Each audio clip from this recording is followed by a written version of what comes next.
62(1)(f) के तहत सियासतदानों की ताहयात नाअहली खत्म। कौमी असम्बली से मंजूर होने वाले नए कानून के तहत नाअहली की मुद्दत 5 साल हो गई। Chief justice of Pakistan justice Qazi Faez Isa ने 6-1 की अक्सरियत से तारीखी फैसला सुना दिया।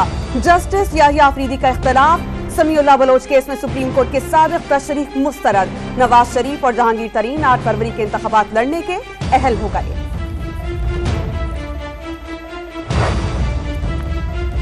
नवाज शरीफ का सब्र जीत गया, इंशाअल्लाह चौथी बार वजीर आजम। मुस्लिम लीग नून का सुप्रीम कोर्ट के फैसले पर फौरी रद्द-ए-अमल। सदर IPP अलीम खान ने फैसला खुशाइन करार दे दिया।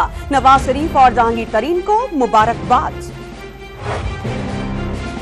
लाहौर से नवाज शरीफ के कागजात मंजूर होने के खिलाफ अपील पर फैसला महफूज। कराची में शहबाज शरीफ के खिलाफ जियाले उम्मीदवार के एतराजात मुस्तरद।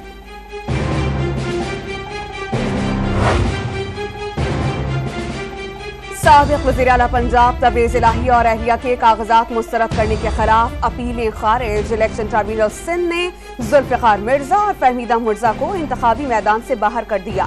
जमाल रईसानी भी क्वेटा में कौमी असम्बली के इलेक्शन से आउट। सरवत एजाज कादरी इलेक्शन लड़ने के अहल। अली अमीन गंडापुर को 2 हलकों से इंतखाब लड़ने की इजाजत मिल गई।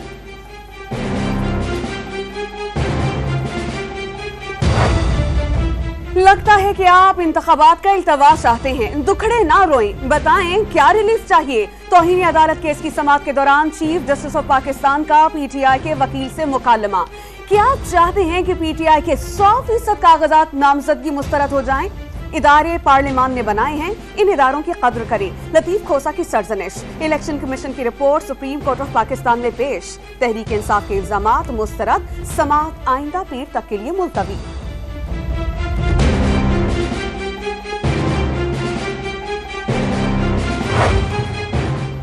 बल्ले के निशान के लिए PTI की कानूनी जंग। 1 रुकनी बेंच के खिलाफ पेशावर हाईकोर्ट के 2 रुकनी बेंच में कल समाअत होगी। सुप्रीम कोर्ट ऑफ पाकिस्तान ने तहरीक इंसाफ की दरख्वास्त बुध को समाअत के लिए मुकर्रर कर दी।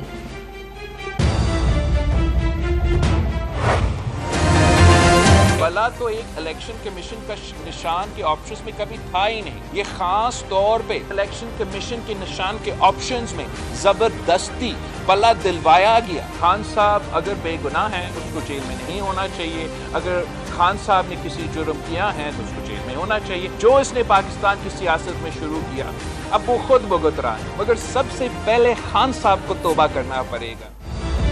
बिलावल का PTI को इलेक्शन कमीशन से बल्ले का निशान। जोर जबरदस्ती से दिलवाने का इल्जाम। बानिए PTI पहले तौबा करें, उन्होंने सियासत में जो शुरू किया वही भुगत रहे हैं। बेगुनाह हैं तो जेल में नहीं होना चाहिए। चेयरमैन पीपल्स पार्टी का सबको गलतियां मानने और नफरत की सियासत दफन करने का मशवरा। सुप्रीम कोर्ट ऑफ पाकिस्तान के बाहर सहाफियों से गुफ्तगू में इंतखाबात से मुतालिक शकूक व शुबहात मुस्तरद। मुखालफीन सुन लें, कोई हल्का खाली नहीं मिलेगा। आवाम के समुंदर को कोई नहीं रोक सकेगा। हर बंदा अपने वोट पर पहरा देगा। PTI रहनुमा बैरिस्टर गौहर खान का अंडर 19 टीम मैदान में उतारने का ऐलान। साबिक वजीर आजम से अदयाला जेल में मुलाकात नहीं हो सकी। अगले 2 रोज में मुशावरत के बाद टिकट्स के ऐलान का इशारा।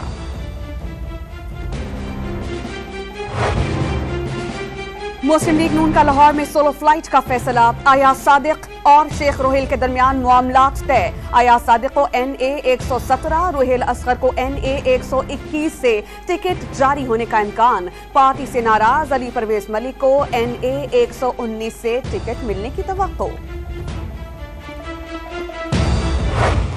मादनी वसाइल से मालामाल सूबे का खंडर इलाका। क्वेटा में कौमी असम्बली के हल्का 262 में पानी, सीवरेज, गैस के संगीन मसाइल। साल 2022 के सैलाब ने बची कुची सड़कों का निजाम तबाह बर्बाद कर दिया। कुदरती आफत में आशियाने खो देने वाले वोटर्स के जीतने वाले अवामी नुमाइंदगान से शिकवे शिकायत। तो पता भी नहीं है कि इस इलाके में कितने नुकसान हुए हैं। 1% भी काम नहीं किए हैं। सैलाब के बाद ना रोड बनाए हैं। रोड की हालत तो आप लोग देख सकते हैं। 1.5 साल पूरा हो गया, किसी ने मेरे साथ में सरकार ने ताउन किया नहीं। कोई मलक साहब आया हुआ है, कोई इधर नहीं आया। अभी सारा देखो 25-30 गाड़ी इधर रुका हुआ है। सारा ऐसे सैलाब जद्दा है सारा। खैबर पख्तूनख्वा का सरहदी जिला बाजौड़ के 200 से ज्यादा देहात स्कूलों से महरूम, बिजली, मराकज़ सेहत और सड़कें भी गायब। सूबे पर 9 साल हुक्मरानी करने वाली पीटीआई सरकार बाजौड़ में तब्दीली नहीं ला सकी। 8 फरवरी को कौमी की 1 और सूबाई असम्बली की 4 नशिस्तों पर इंतखाबी मार्का होगा। PTI, Jamaat Islami, peoples party और मुस्लिम लीग नून में कांटे के मुकाबले का इम्कान। 8 फरवरी को उसी किरदार की बुनियाद पे जमात बाजौड़ के 13 लाख आवाम, सपोर्टरान, वोटरान जमात इस्लामी के 4 सूबाई और 1 कौमी मेंबर को इंशाल्लाह मुंतखब करके पार्लियामेंट में पहुंचा। और टूटी फूटी गलियां, सड़कें, बिजली के लटकते तार, शहरियों पर खतरे की तलवार। लाहौर में हल्का NA 130 का इलाका, हुकूमती कारकर्दगी की तस्वीर। वोट लेते वक्त बड़े बड़े वादे करने वाले पलट कर पूछते भी नहीं, वोटर्स नाराज। सीवरेज का निज़ाम नहीं है, कोई सिस्टम नहीं है, सारा निज़ाम खराब हुआ है। MP MNA बस जिस टाइम वो वोट लेने होते हैं उस टाइम आते हैं, उसके बाद कोई पूछता ही नहीं। जब अल्लाह की रहमत होती है, बारिश हो जाती है, यहाँ पानी का निकास नहीं है। ये सड़कें देखें, पानी के साथ अब बराबर हो जाती हैं, गली में मोहल्लों में पानी चला जाता है।